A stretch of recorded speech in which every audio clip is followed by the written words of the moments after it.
É com muito prazer de estar aqui para parabenizar os 69 anos de aniversário do Centro Espírita 9 de Outubro. Como trabalhador da casa, desejo muita paz, muita luz e um forte abraço a todos os meus irmãos.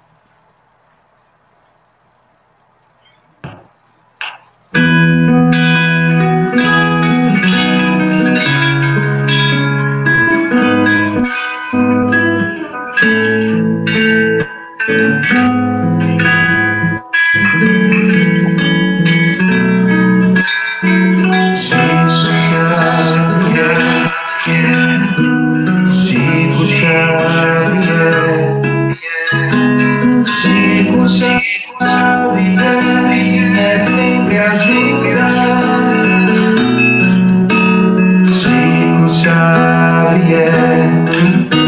Chico Xavier, quem tem ouvido para ouvir, escuta.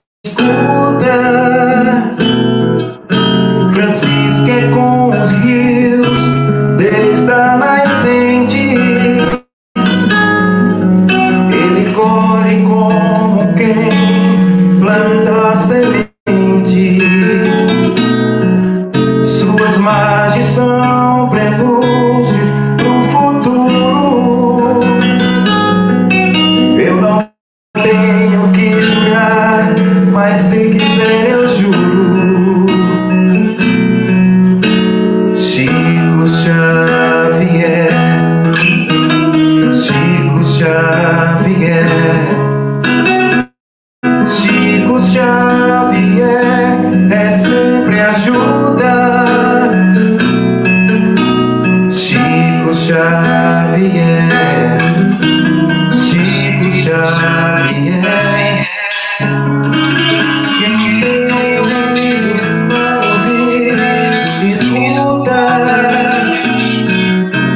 Chico Xavier é meio estranho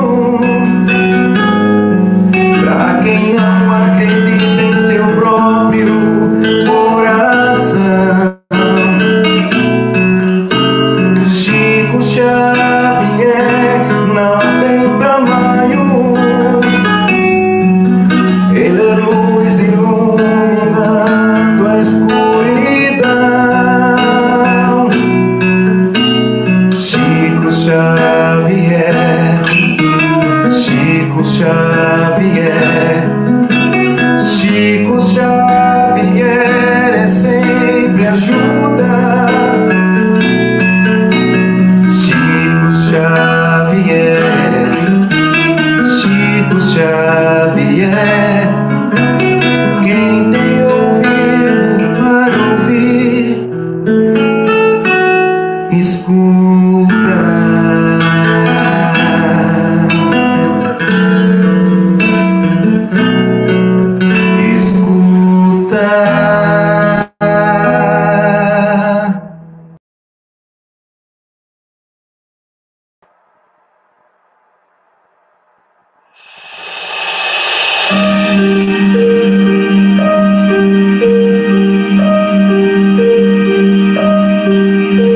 Estou aqui outra vez em busca desse abrigo, do conforto desse olhar amigo. Luz no meu caminho, a direção.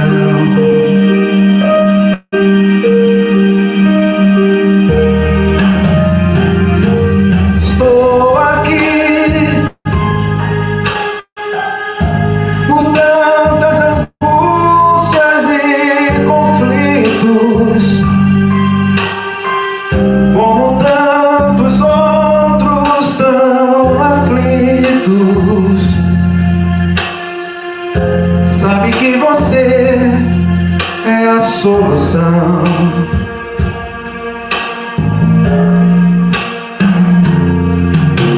Estou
sua presença e eleva meu pensamento em oração.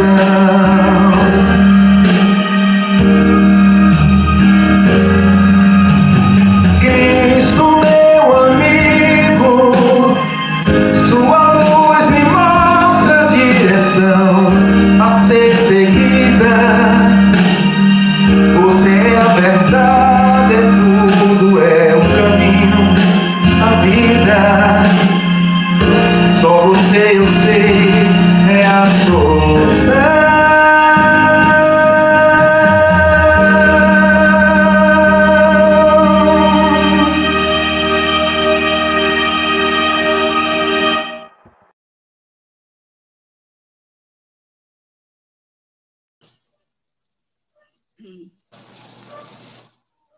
Boa noite, pessoal. Boa noite, Geraldo. Boa noite, Francisco. Estamos aqui numa noite muito feliz, que estamos comemorando os 69 anos do 9 de outubro.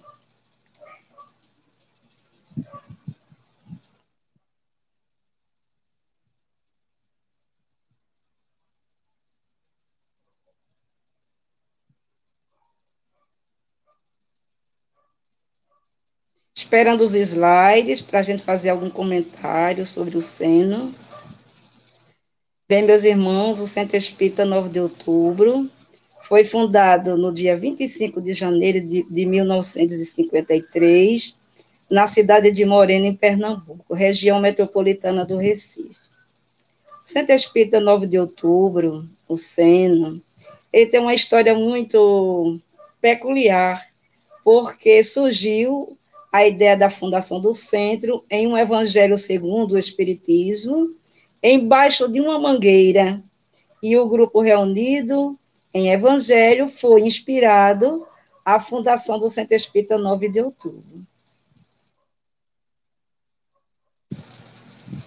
O mentor da nossa casa é Djalma Montenegro de Farias.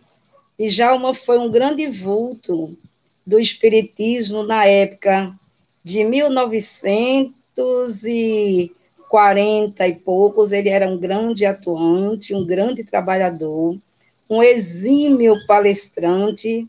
A gente tem informação que em todas as palestras dele, todo o público se emocionava muito e terminava chorando, emocionada com a grande palavra, a grande explanação de Djalma Montenegro de Farias, esse grande trabalhador.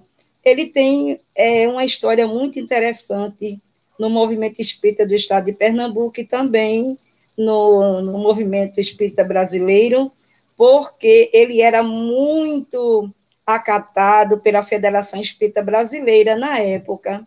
Então, Djalma, assim, era um fervoroso, ardoroso trabalhador da doutrina espírita. Ele foi, por muitos anos, presidente da Federação Espírita Pernambucana. Ele criou a Comissão Estadual de Espiritismo, também aqui no estado de Pernambuco, e realmente era uma pessoa devotada à divulgação do espiritismo. Esse era o grande foco de Djalma de Farias. Ele era muito, assim, apaixonado pela doutrina dos espíritos. Ele teve um grande trabalho no movimento espírita do estado de Pernambuco, fundou muitas instituições no interior do estado, viajava, ia até aos interiores do estado fundar as instituições e orientar também. Ele foi trabalhador do Centro Espírita,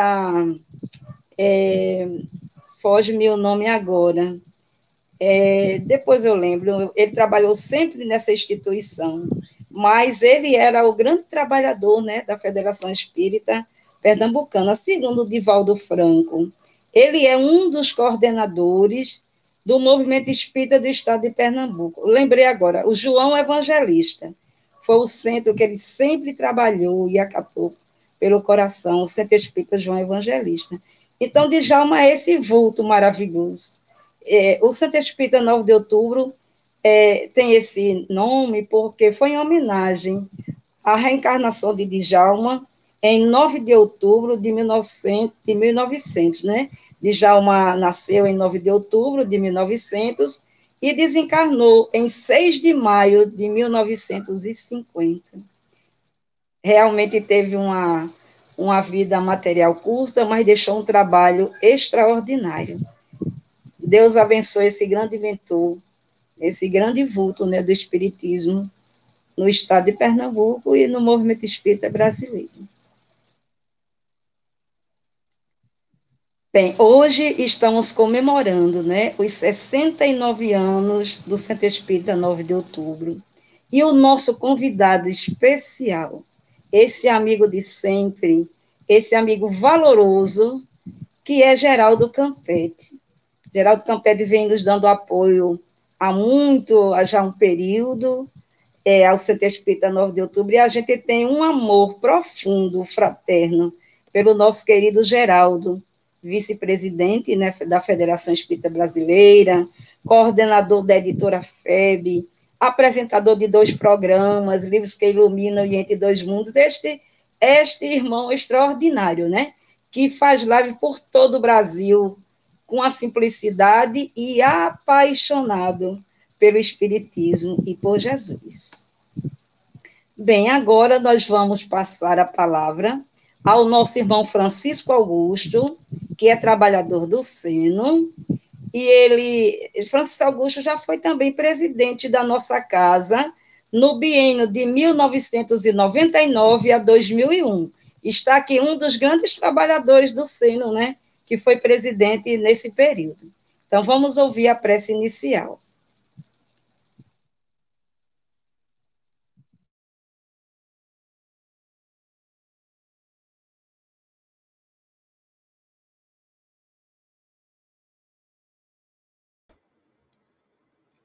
Você está sem áudio, viu, querido? Só clicar aí no microfone para abrir o seu áudio. Agora foi ativado o som. Ativado. Pronto. Boa noite. Muita paz para todos. Que Jesus abençoe a cada um de nós. Antes da nossa prece, vou citar só um pequeno trecho de uma grande mensagem de Djalma Montenegro de Farias, que ele dizia o seguinte: bendita escola da alma. O centro espírita agasalha os corações batido pelos vendavais das paixões. Porta aberta ao amor. Que bela mensagem! Djalma Montenegro de Farias era um valoroso colaborador e está no outro plano trabalhando pela causa espírita. Vamos iniciar nossa prece. Jesus, amado e querido Mestre, mais uma vez estamos aqui, reunidos em teu santo nome, para dar início mais um trabalho da Casa Espírita. A ti, Jesus, através dos mentores espirituais, guias e protetores, ajudar a cada um de nós e a todos que estão assistindo mais uma live. Inspirar o nosso irmão que vai usar da palavra e ajudar todos aqueles que trabalham, batalham pela causa do bem, que é a doutrina espírita. Bem fala Ismael, Deus, Cristo e caridade. Esse sim é o nosso lema maior. E pedindo a permissão para os mentores que dê por iniciado, passando a palavra para a nossa irmã Tenura, em nome de Jesus.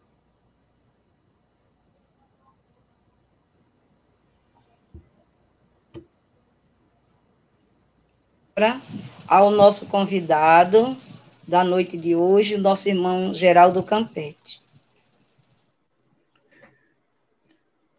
Queria cumprimentar, querida Aldenora, você, cumprimentar o nosso querido amigo Francisco, professor Francisco Augusto, cumprimentar todos que estão chegando já aí, né, assistindo, acompanhando, participando, sejam todos muito bem-vindos. A nossa gratidão à espiritualidade amiga, em nome de Djalma faria, não é? Como mentor, como pioneiro, homenageado, trabalhador desta casa, toda a equipe dos amigos espirituais. Os parabéns ao Centro Espírita 9 de Outubro, pelos seus 69 anos. Realmente é um marco significativo que a gente precisa considerar. Todo o trabalho, ele de fato é demonstrado pelo tempo na sua execução, pela perseverança dos seus lidadores, dos seus denotados colaboradores, que não desistem no decurso da caminhada. Então, 69 anos realmente é para ser comemorado.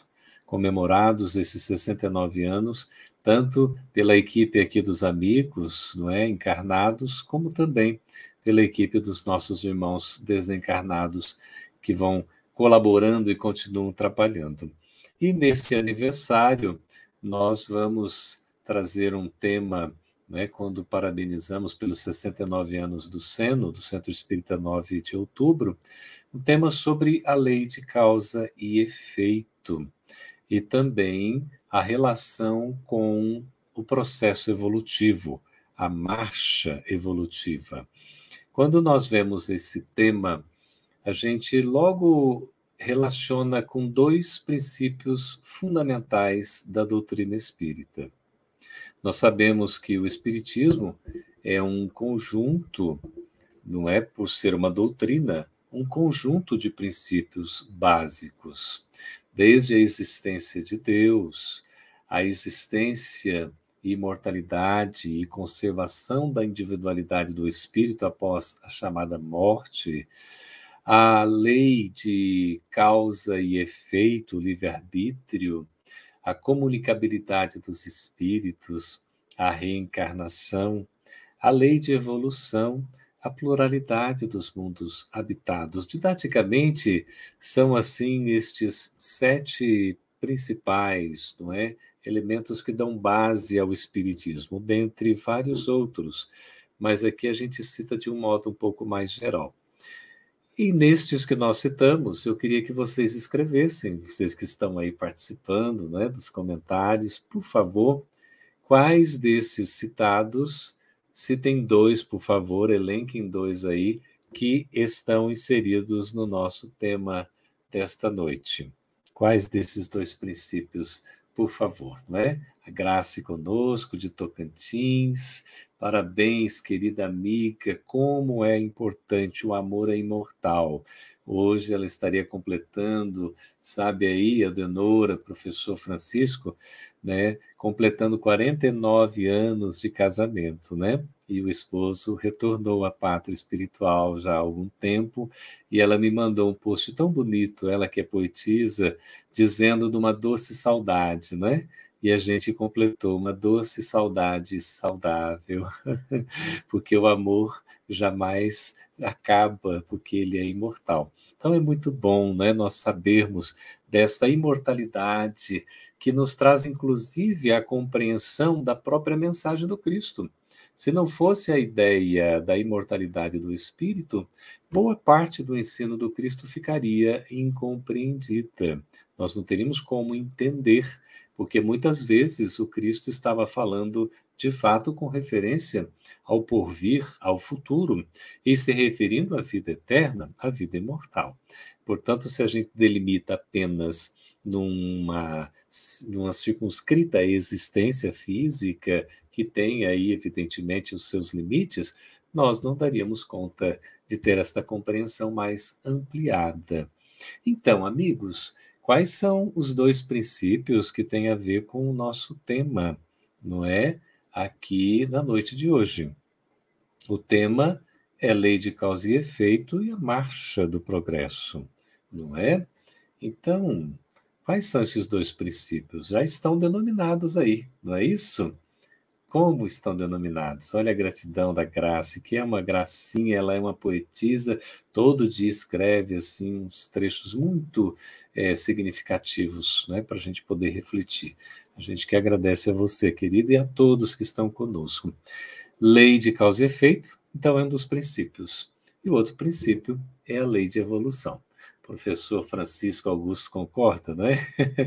Nós temos aí, pela lei de causa e efeito, que no Espiritismo sempre vem associado com o próprio livre-arbítrio, a compreensão da própria criação do nosso destino, porque enquanto espíritos criados por Deus, dotados de inteligência e de razão, porque além de pensar, conseguimos concatenar logicamente os nossos pensamentos, as nossas ideias, e isso é o que nos faz diferenciar-nos dos nossos irmãos animais irracionais. Nós que somos animais racionais, portanto dotados de razão, conseguimos fazer esse encadeamento lógico das ideias, conseguimos raciocinar. E, portanto, somos espíritos livres. Temos a liberdade, temos o nosso livre-arbítrio. Nós podemos ter a liberdade de pensar como a liberdade de agir, evidentemente dentro dos limites da lei, seja a lei dos homens, seja a lei de Deus, porque nós não temos uma liberdade absoluta. Essa liberdade absoluta só cabe a Deus, que é o absoluto, não é? Nós, como espíritos perfectíveis, estamos caminhando gradativamente rumo a essa perfeição relativa a que todos estamos assim destinados. O Valmir coloca que essa pauta de causa e efeito sempre me deixa muito curioso, e é de fato um tema instigante, como a gente vai ver aqui no nosso bate-papo, viu, Valmir? Muito obrigado pela participação, todos vocês aí vão participando, por favor. Então, nós temos esta lei de evolução que faz com que nós não fiquemos estacionados, que nós tenhamos uma finalidade, um destino para a nossa própria vida. Porque não teria sentido Deus já nos ter criados perfeitos no sentido de concluídos, completos. Toda a obra de Deus, né, Deonora, professor Francisco, ela é perfeita, porque Deus é perfeito e só poderia fazer o que é perfeito. Assim como tudo que sai de Deus é bom, né? É o bem, nada é de mal com U e nem de mal com L. Evidentemente, tudo é o bem, tudo é bom e tudo é perfeito. Mas até nessa sabedoria divina, Deus permitiu que o ser humano pudesse empreender o seu processo evolutivo pelo próprio esforço. Então, nós conquistamos, por mérito, por dedicação, por trabalho, exatamente a nossa evolução. Olha, a Adriana está dizendo, o livre-arbítrio está certo, né? Exatamente a lei de causa e efeito e o livre-arbítrio ali relacionado, a gente vai conversar mais sobre isso, e a pluralidade dos mundos habitados é também um princípio fundamental da doutrina, mas aqui seria exatamente a lei de evolução. Mas está tudo muito concatenado, não é? Porque, veja, olha que coisa interessante, né? Na espiritualidade também existe a lei de causa e efeito, sem dúvida alguma, Cris. A lei de causa e efeito, ela rege os nossos destinos, não só na existência física, mas em qualquer paragem que nós estejamos. E na espiritualidade, na nossa condição de espíritos em evolução, nós nos encontramos no estado de erraticidade, como o Espiritismo define, é o intervalo de uma existência para outra. Então, mais cedo ou mais tarde, a depender da programação, da necessidade, do merecimento, nós retornaremos, estando no plano espiritual, na condição de desencarnados, voltaremos a uma nova existência física, pelo processo da reencarnação, que é a volta do espírito a um novo corpo físico. Todos nós seremos submetidos. Aliás, a conexão entre a reencarnação, a lei de evolução e a lei de causa e efeito são, assim, muito próximas, são muito íntimas, são muito fortes, ou essa conexão é muito forte. Por quê? Porque a lei de causa e efeito, ela é uma lei de Deus. Então, foi Deus quem criou esta lei. E é uma lei que rege os destinos dos seres humanos, nós, seres humanos dotados de razão. Um animal irracional não está sujeito à lei de causa e efeito, porque o que determina a lei de causa e efeito? Que a cada um é ofertado segundo as suas obras, conforme o registro nas palavras de Jesus, anotado pelos evangelistas. A cada um é dado segundo as suas obras. É assim que Allan Kardec toma, logo na primeira parte do livro Céu e Inferno, que é uma obra extraordinária, no capítulo 7, quando vai tratar desse código penal da vida futura, que a gente muito bem pode trazer para a vida atual, para a atualidade, devido à sua pertinência, à sua oportunidade. E Kardec, em 33 artigos, ele vai desenvolver exatamente essa questão da relação que nós temos com o uso da liberdade, as escolhas que nós fazemos e as consequências advindas das nossas escolhas pelas responsabilidades que nós vamos assumindo. Então, evidentemente, nós somos livres relativamente para plantar, para fazer escolhas, temos o livre-arbítrio, mas nós somos responsáveis pelas consequências das escolhas que fazemos. Portanto, já não somos tão livres na hora de colher, não é isso? Até o ditado diz, é livre na hora de plantar, escravo na hora de colher. O Bruno está dizendo, se a dor seria um tipo de estímulo para se evoluir, Bruno, é uma questão muito interessante. A dor faz parte do processo evolutivo, sim. O sofrimento não. Entendido estes dois vocábulos como conceitos distintos. A dor seria exatamente aquilo que vai nos impulsionar a necessidade de nós mesmos nos desenvolvermos, de nós atravessarmos por experiências que vão nos acrisolar, vão nos burilar, vão nos purificar. E estas experiências, então, vão nos enriquecer. O sofrimento, entendido como prolongamento da dor, ele é uma escolha humana. Ele é, então, assim, não obrigatório. Ele é um fruto da nossa própria decisão, quando a gente prolonga a dor por uma escolha própria, por uma postura talvez inadequada, e aí nós geramos o sofrimento. Deus não quer que nenhum dos seus filhos sofra, ele quer que nós sejamos felizes. Agora, o processo da dor, assim como os animais também passam pela dor, não é que a gente vai entender como isso acontece, Deus está punindo, não, a dor não é a punição. O meu papaizinho já dizia um ditado popular, ele dizia que a dor, bendita a dor, porque a dor é a grande sinfonia que acorda os corações para a vida eterna. E Emmanuel vai nos dizer, aí associando a dor ao sofrimento, que é tanto dor, e tomando como sinônimo, no caso de Emmanuel, e algumas vezes o próprio Leon Denis, também Joana de Ângeles, porque a gente tem que separar os conceitos, né? Quando você distingue, você cita as fontes e tal. Quando os sinônimos, vai dizer que a dor, ou no caso o sofrimento, é um constante convite da vida, a fim de aceitarmos uma entrevista com Deus. Essa entrevista com Deus, nós estamos doridos, estamos passando por um processo difícil, a gente vai pedir ajuda, nós vamos pedir socorro, vamos conversar com Deus. Agora, o sofrimento como aquele prolongamento, né, que é desnecessário, a gente fica esticando a dor, aquela dor de cotovelo e tudo mais, isso é uma escolha nossa. Nós não precisamos sofrer. A gente passa pela dor, aprende e segue em frente. Não é? O sofrimento é a consequência do nosso equívoco, do nosso erro, da nossa escolha inassertiva, das nossas atitudes infelizes. Por isso que se diz, né, que nós temos o caminho do amor e o caminho da dor. Nesse sentido, a dor tomada como sofrimento, porque o amor é o caminho natural, é o caminho divino, é o caminho normal. A evolução, a felicidade, não é isso? Tudo isso é o caminho que nos leva a Deus.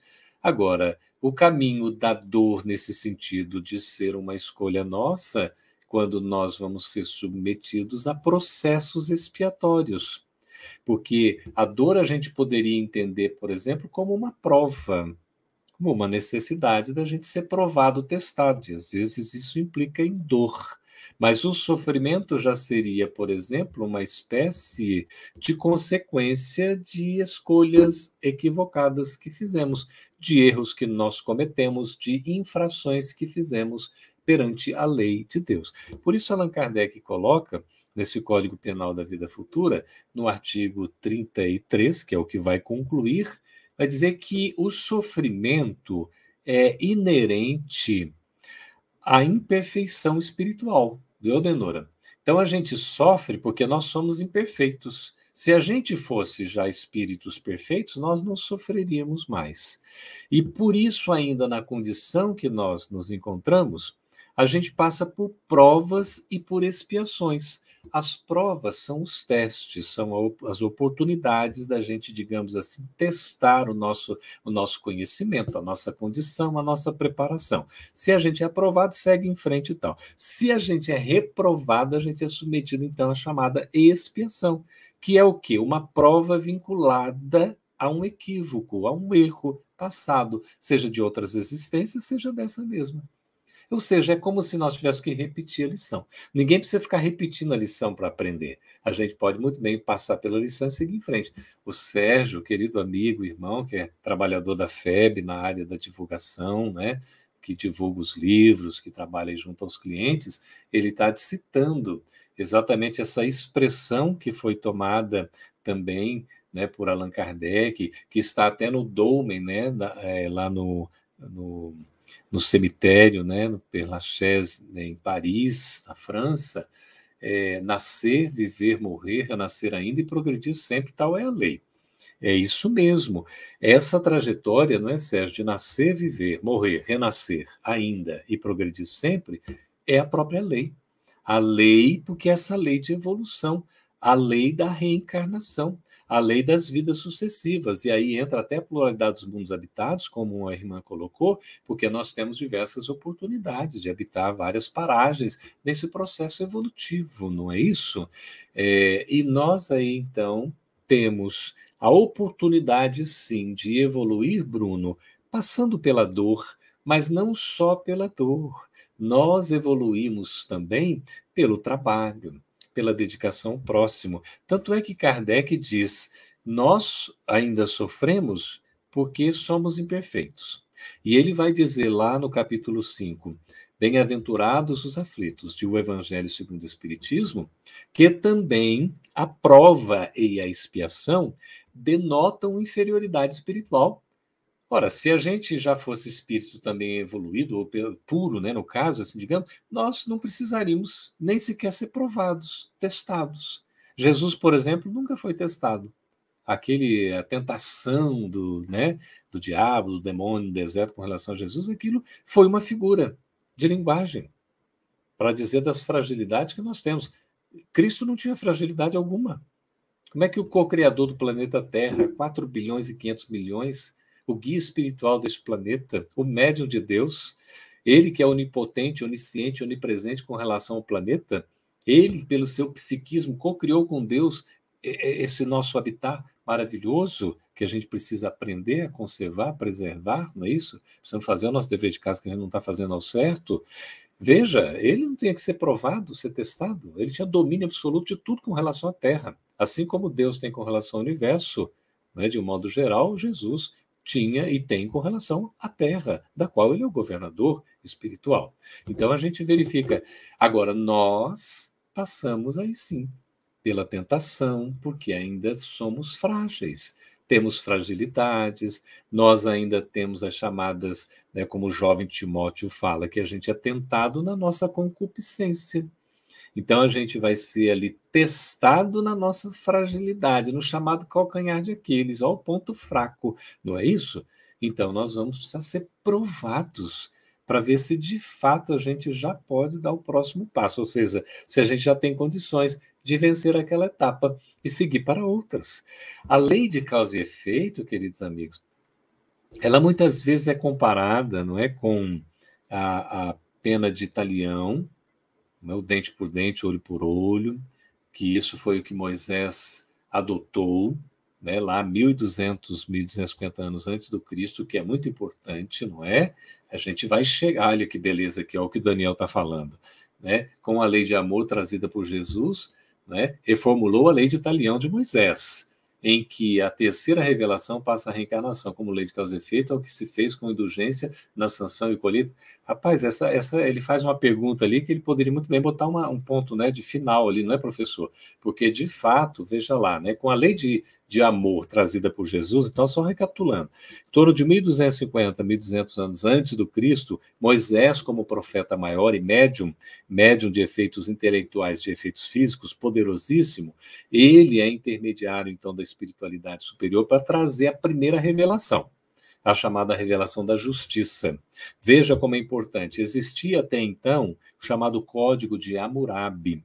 Esse código, inclusive, tem um exemplar dele, né, o próprio código, lá no Museu do Louvre, não é, professor? Em Paris. Mas é uma maravilha, queridos. Se você tiver a oportunidade, depois de passar essa situação toda, quem tiver a oportunidade, eu tive a oportunidade de ver pessoalmente assim, é uma pedra de quase 2 metros de altura e quase 2 metros de circunferência, uma pedra negra linda.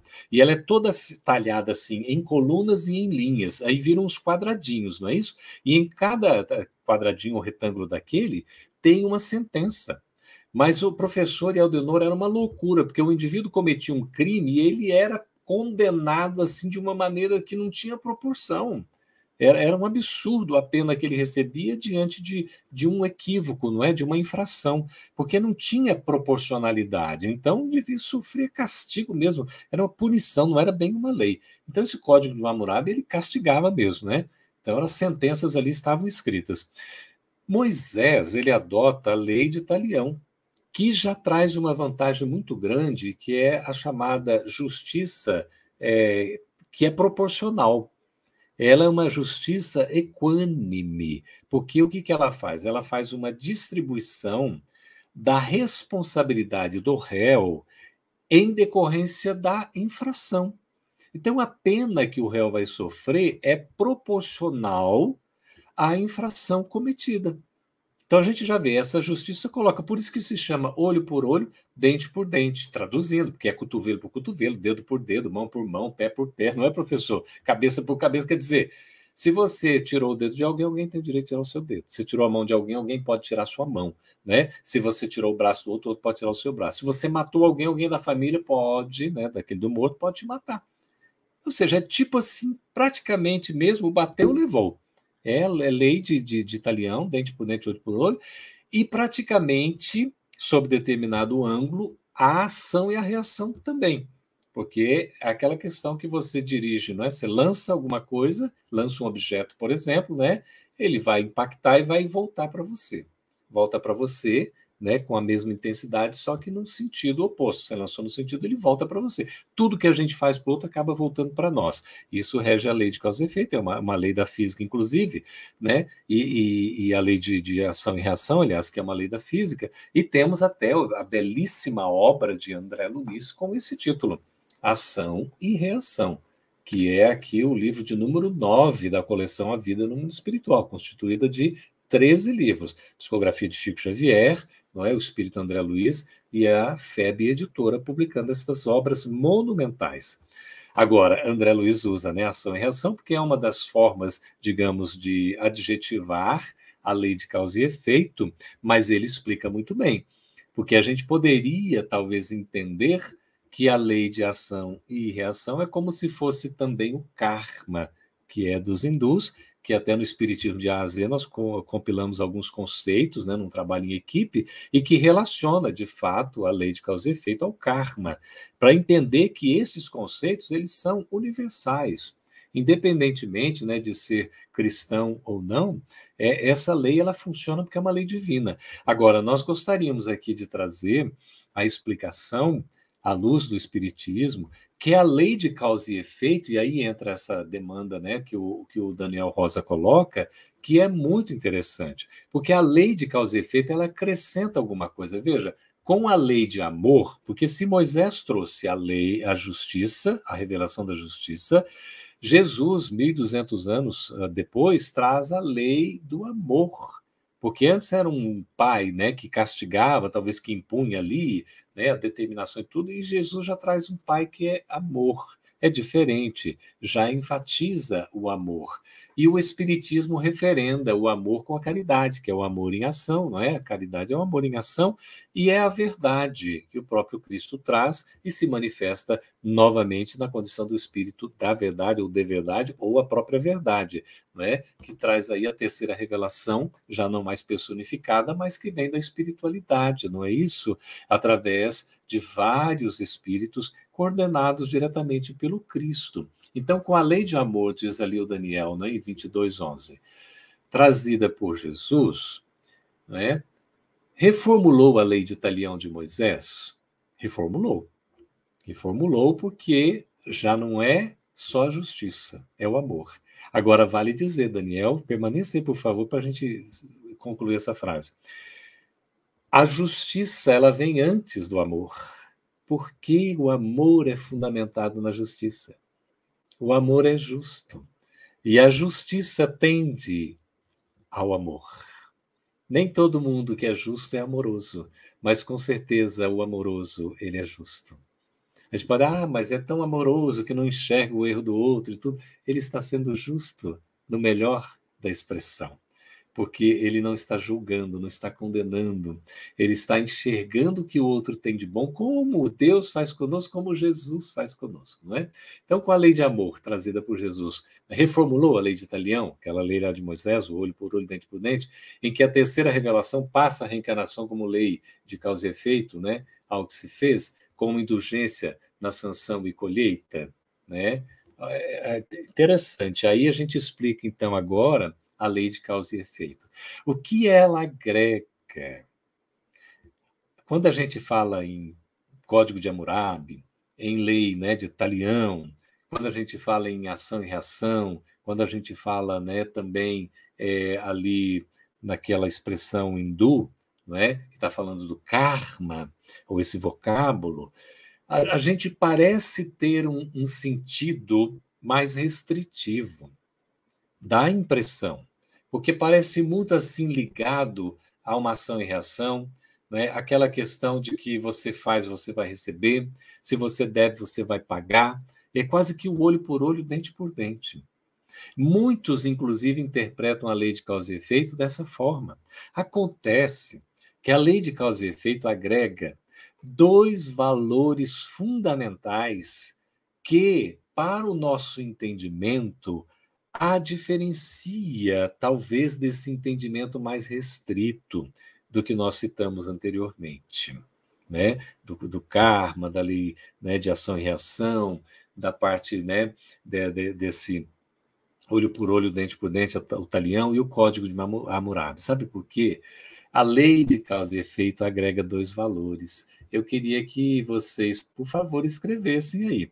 Já tem um pouco aqui na pergunta do Daniel Rosa, e eu gostaria que vocês escrevessem. Quais são esses dois valores inseridos ou incertos na lei de causa e efeito?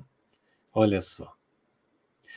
Um deles é o princípio também da doutrina espírita, a chamada volta do espírito a um novo corpo físico. Estava fazendo uma vez, isso já há vários anos, já há décadas,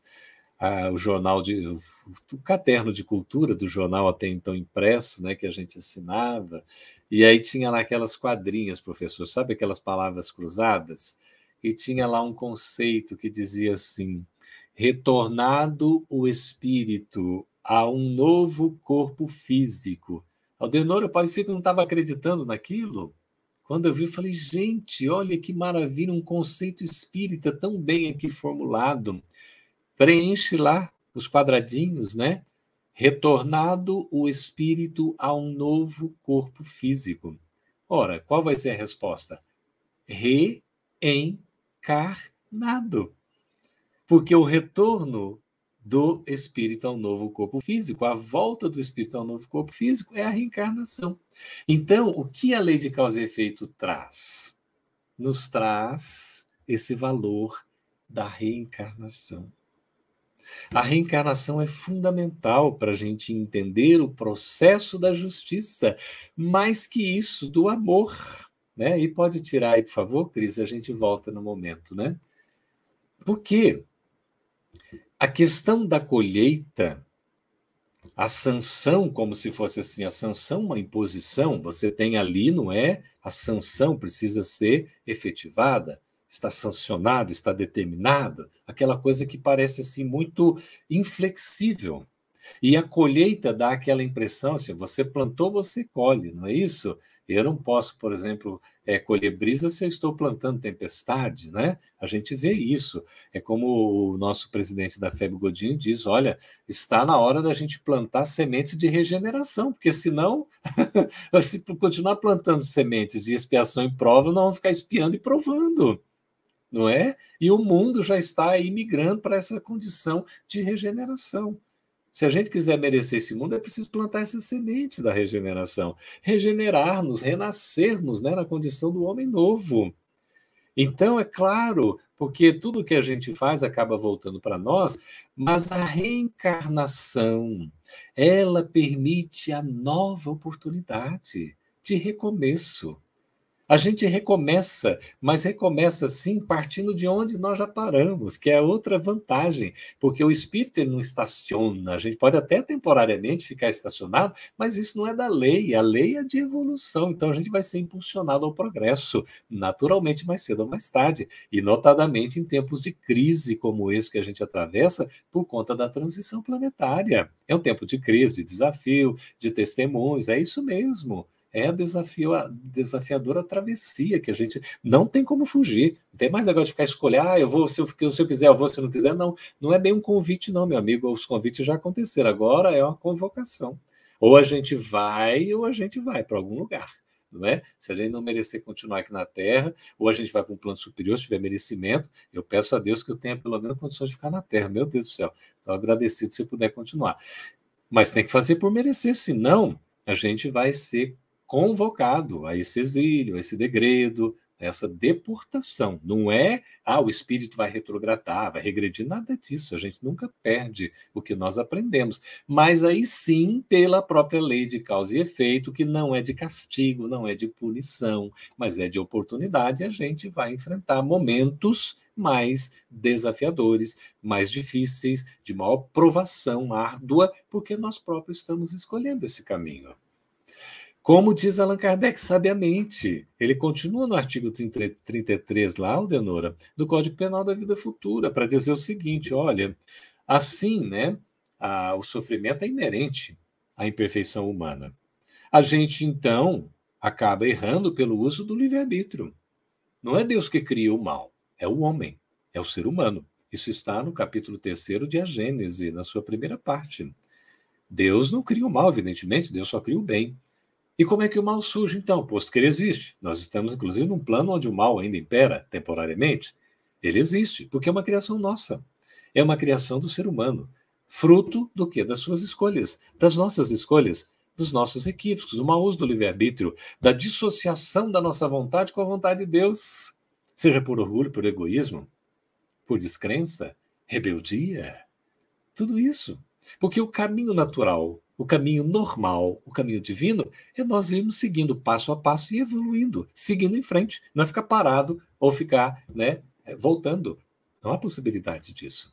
A gente vai sempre seguir. Podemos estacionar temporariamente, mas nós vamos sempre seguir, mesmo sendo convocados a esse degredo, a esse exílio, porque ninguém é exilado, degradado, né? Vai ser, é deportado por gosto. Não, você está indo porque não tem jeito, é a condição que se apresenta. Por quê? Porque se nós temos liberdade, a liberdade se amplia à medida que a gente evolui. Daí a relação.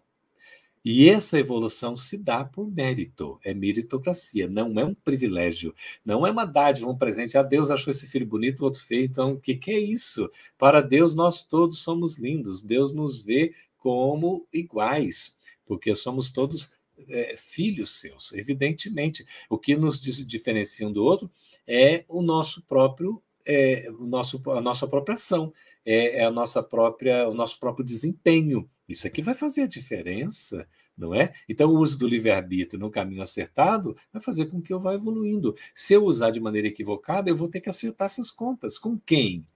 Com quem? Com a lei divina. Mas perante a minha consciência. Veja como é interessante.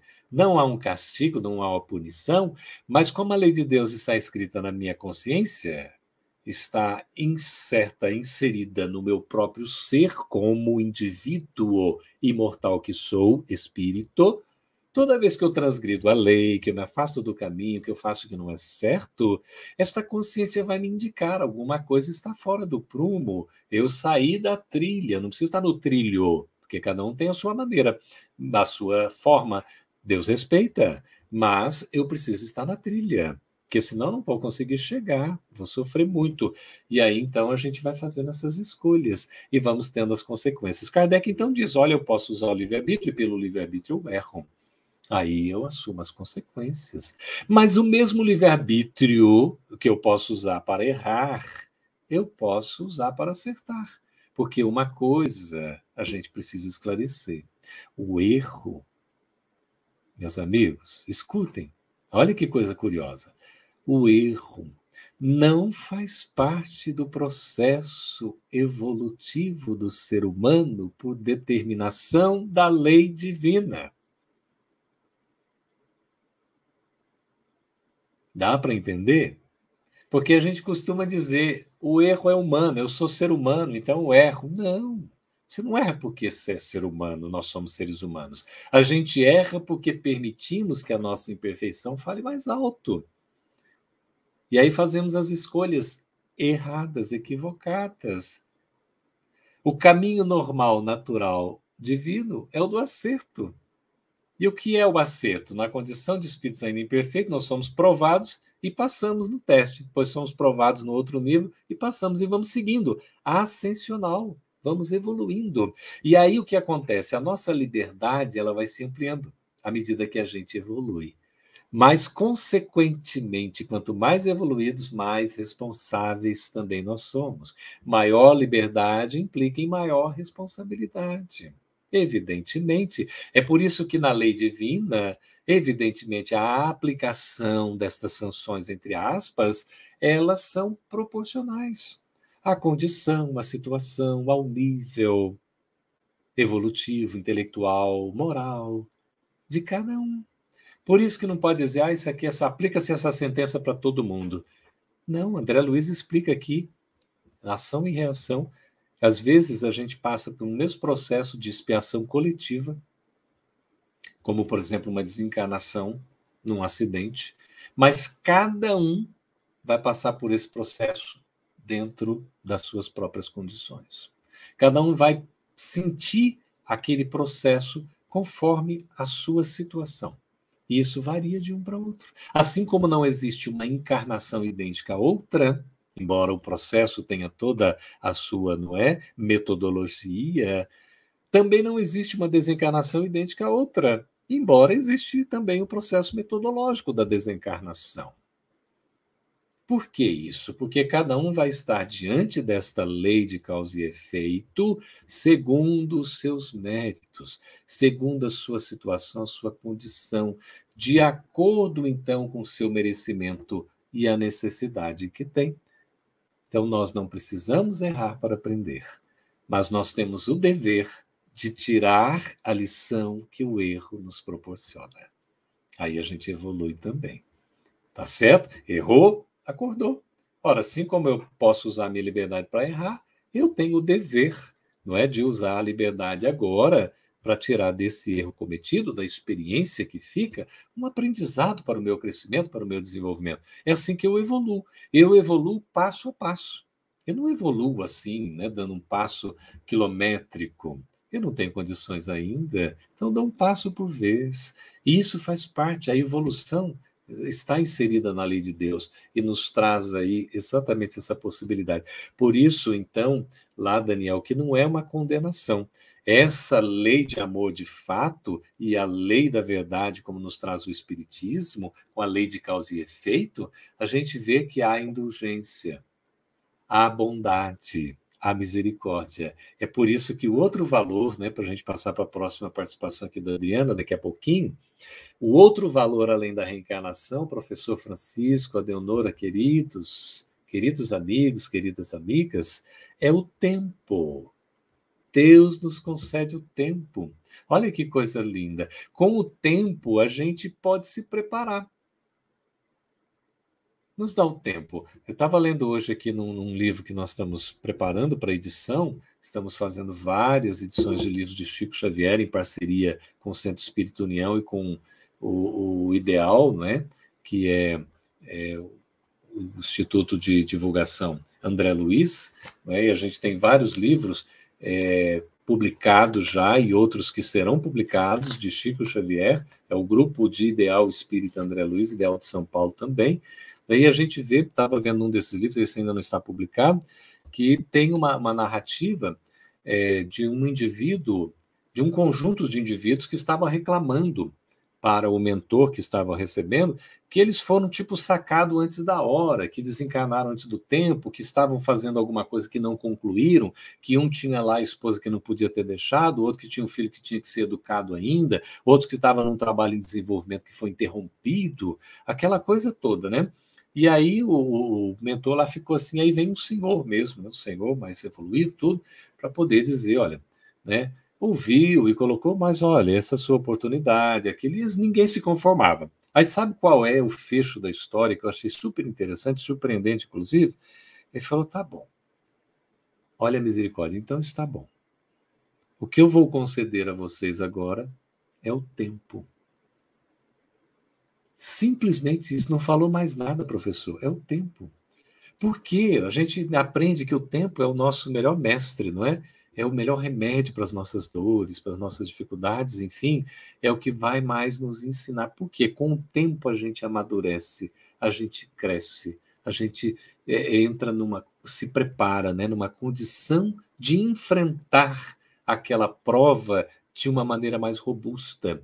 É por isso que muitas expiações, que são provas vinculadas a um passado de falta, elas não surgem já ou no plano espiritual ou na próxima encarnação. Há casos em que passam-se séculos, às vezes milhares de anos, para poder aquele indivíduo, aquele espírito estar em condições de ser testado naquela prova novamente de um passado que ele cometeu há séculos, há milênios. Porque aí, com esse passado tempo, ele já vai ter amadurecido, vai estar mais, né, experiente, vai ter mais condições. E aí a gente aprende com Emmanuel. Toda prova carrega lição.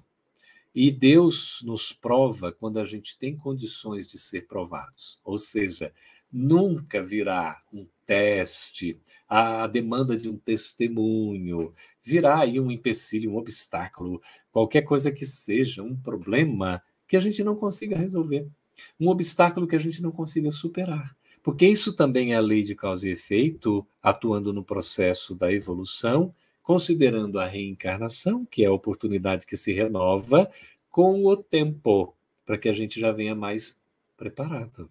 Aí nós damos conta, então, de superar a prova, a não ser que a gente não queira, a não ser que uma vez mais a gente dê espaço, né, para as fragilidades. Adriana, em 2230, que nós já vamos aqui encaminhando, né, a Leonora, professora aí, para o nosso fechamento, ela pergunta assim, quando tentamos educar nossas crianças com um comportamento diferente, né, do bateu, levou, seria uma maneira de fazer pensar outras possibilidades de combater o mal sem reproduzi-lo? Ah, professora Adriana, exatamente. Não tem a menor dúvida. A educação, gente, é a chave da libertação. Não é? Por isso, conhecereis a verdade vos libertará. Esse conhecimento que tira a gente da ignorância, não é? E que tira do fanatismo, por isso no Espiritismo a fé é raciocinada. Então, a gente educando os nossos filhos, né, as nossas crianças, com esse comportamento de não revidar o mal com o mal, nós estamos ensinando que revide o mal com o bem que a gente já possua. Então, não é a lei de ação e reação, não é de Italião, não é Código Hammurabi, não é sequer aí, não é essa questão do... né, dessa expressão do sânscrito aí, não é? Que é o karma. Não. É a lei de causa e efeito, que é uma lei de amor, de misericórdia. É de justiça, sim, mas é de amor, sobretudo, porque a bondade de Deus é sempre justa e a sua justiça é sempre boa. Então, oferecer outras possibilidades, caminhos alternativos, não é? Sem reproduzir o mal. Aliás, é assim que a gente caminha. A melhor estratégia é o esquecimento do mal. para que o bem prepondere. Vale dizer que o mal não tem vida própria, o mal só existe enquanto nós o alimentamos. E eu queria fechar aqui, antes da gente fazer o encerramento, não é? A participação dos nossos queridos dirigentes, trazer desse livro aqui, que é um livro Assim Vencerás, Chico Xavier Emmanuel, na produção aí da FEB Editora com o Ideal, foi editado agora há pouco tempo. O capítulo 33, Aldenora, chama-se Pensamento e Forma.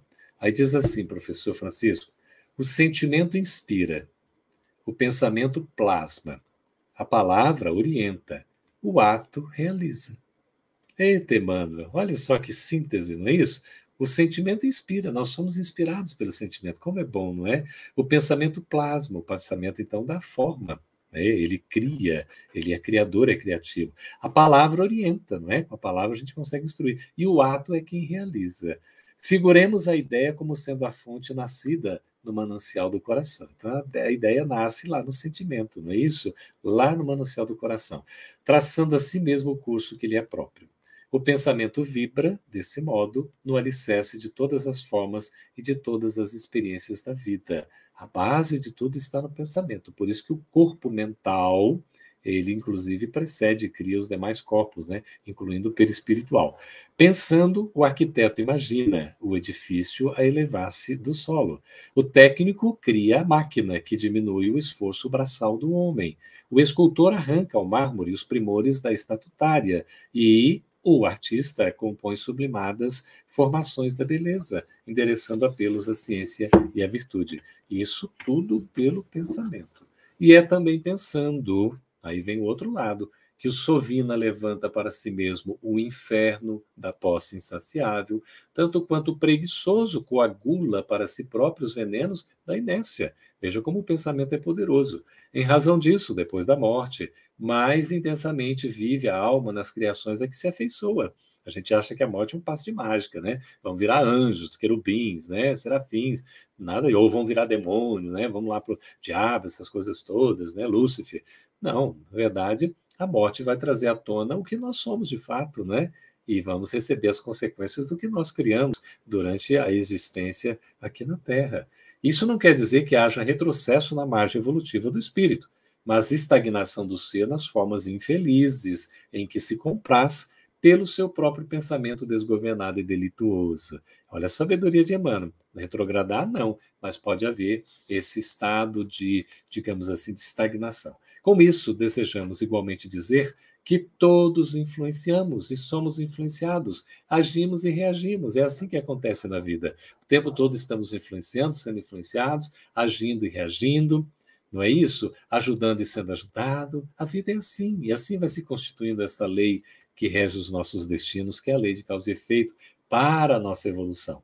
E se os missionários do bem recebem dos planos superiores a força que lhes enriquece as ações para as vitórias, né, da luz, os empreiteiros do mal recolhem dos planos inferiores as sugestões que lhes infelicitam a senda, inclinando-os aos resvaladouros da treva. Então a gente vê a dicotomia entre o bem e o mal, entre a luz e as trevas, não é isso? Reflitamos no magnetismo desvairado das inteligências que se transviam nas sombras e compreenderemos a loucura temporária que ele pode trazer às almas que o provocam. Quanta insanidade, quanta loucura, né? Quanto campeonato de insensatez nós estamos vendo aí exatamente nesse instante. Meu Deus, é preciso dar margem, condição, espaço para a educação, para a luz, para o consolo, para o esclarecimento. Então encerra Emmanuel dizendo assim: viverá o homem onde situe o seu coração. Assim disse o Cristo, diz-nos o Evangelho. E podemos acrescentar, sem trair o ensinamento do Senhor, que onde colocarmos o pensamento, que é a força viva do nosso coração, veja lá, hein? Pensamento é a força viva do coração. A gente acha que pensamento só tem a ver com inteligência. Pensamento tem a ver com sentimento, com o coração. Ele é a força viva do coração. Então, onde estiver o nosso pensamento, que é a força viva do coração, aí se manifestará, como é justo, a forma de nossa vida. A nossa vida vai se manifestar de acordo com o que a gente estiver alimentando nas relações interpessoais. Então, amigos, aproveitemos o tempo, a oportunidade bendita que nós temos agora, hoje, de fazer o melhor ao nosso alcance. Nós estamos diante do melhor dia, da melhor hora, o tempo mais apropriado para a gente fazer as melhores escolhas, tomarmos as melhores decisões. É tempo de usar o livre-arbítrio exatamente para acertar, para construir um futuro melhor, para a gente evoluir. Por isso, a lei de causa e efeito nos abriga, nos ampara, nos oferta a oportunidade. Vamos aproveitar, então, fazendo o melhor ao nosso alcance. Que Jesus, a Deonora, professor Francisco, queridos e queridas que nos acompanham, possam nos abençoar hoje e sempre.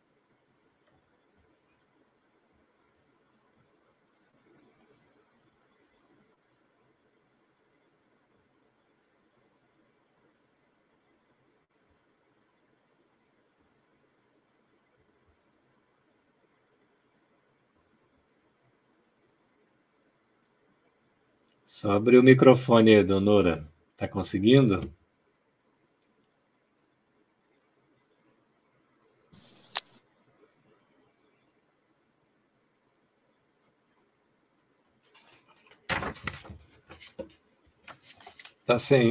Tá fechado, tá?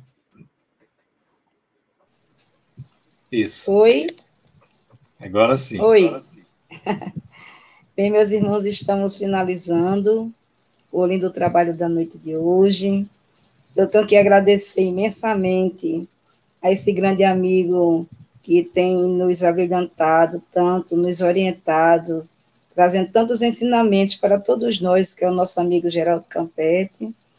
Agradecer a presença do irmão Francisco Augusto, trabalhador do Seno há tantos anos, que está aqui representando toda a equipe de trabalhadores do Seno, e agradecer, né, a todos os trabalhadores da nossa casa, agradecer aos frequentadores da nossa casa, agradecer imensamente o trabalho extraordinário espiritual daquela casa, que nos acolhe, que nos orienta, que nos consola, o Centro Espírita 9 de Outubro, com os seus luminosos 69 anos, completando exatamente na data de hoje, uma data luminosa espiritualmente para nós e para aqueles, né, que planejaram a fundação desta casa no plano espiritual. Bem, agradecer aos presidentes, tantos que passaram pelaquela casa, aos fundadores do Centro Espírita 9 de Outubro. A gente só tem que agradecer, porque foram pessoas inspiradas de amor para fundarem aquela casa, 69 anos, e eu estou, né, como diretora da casa nesse período, e agradeço imensamente ter conhecido aquela equipe, conhecido o Centro Espírita 9 de Outubro, que mora no meu coração, e no coração do meu esposo Charles, que é vice-presidente. Não pôde estar presente porque ele está numa missão de trabalho, mas ele vai assistir a live depois. Então, Geraldo, muito obrigado. Olha, eu quero agradecer a Cris, muito. Cris, essa amiga, sabe, maravilhosa, que vem nos dando tanto apoio, né, nas lives da nossa casa. Ela realmente é uma pessoa que se coloca a trabalho da doutrina com muito amor. Obrigado, Cris, pelo seu apoio à nossa casa. E agora nós vamos encerrar com o nosso irmão Geraldo, né? Fazendo aquela vibração, aquela prece através da sua música. Estamos ali a ouvir, Geraldo. Muito obrigado, que Deus lhe abençoe. Então, vamos aqui trazer uma música que, na verdade, é de Adriano Gomes, do Rio Grande do Norte, um amigo querido, e a gente canta aí em homenagem a todos vocês, como uma prece musicada, fechando esse momento. A Cris, bem que poderia estar aqui conosco, né? Participando aí, porque vai ser homenagem para ela também, essa melodia. Ah, que graça! Isso, fica assim até.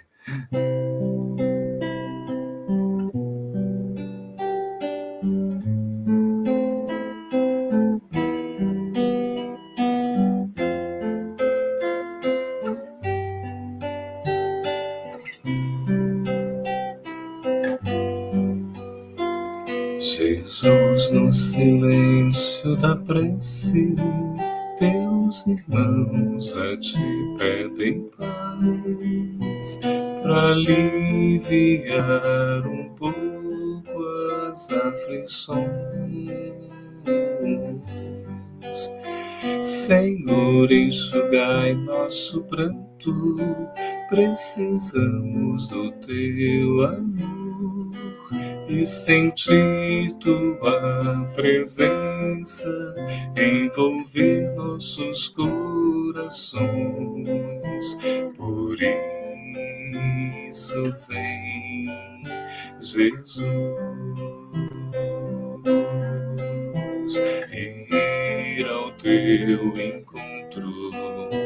Queremos te seguir, afastar o mal da terra e acabar de vez com a guerra e caminharmos juntos uma luz. Ir ao teu encontro, queremos te seguir, afastar o mal da terra e acabar de vez com a guerra e caminharmos juntos uma luz.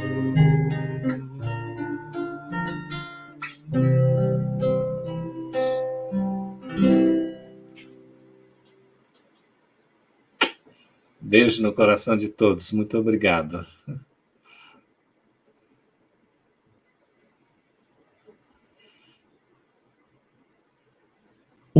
Milhão de amigos é o que a Rede Amigo Espírita deseja conquistar em seu canal no YouTube. E você, amigo espírita, pode ajudar. Convide 5 amigos para se inscreverem em nosso canal e ligarem o sino de alerta. Além de atingir a meta de 1 milhão de amigos, todos serão sempre avisados de novos vídeos e transmissões ao vivo no YouTube. Acesse agora raitv.com.br. Rede Amigo Espírita, divulgando, instruindo e unificando.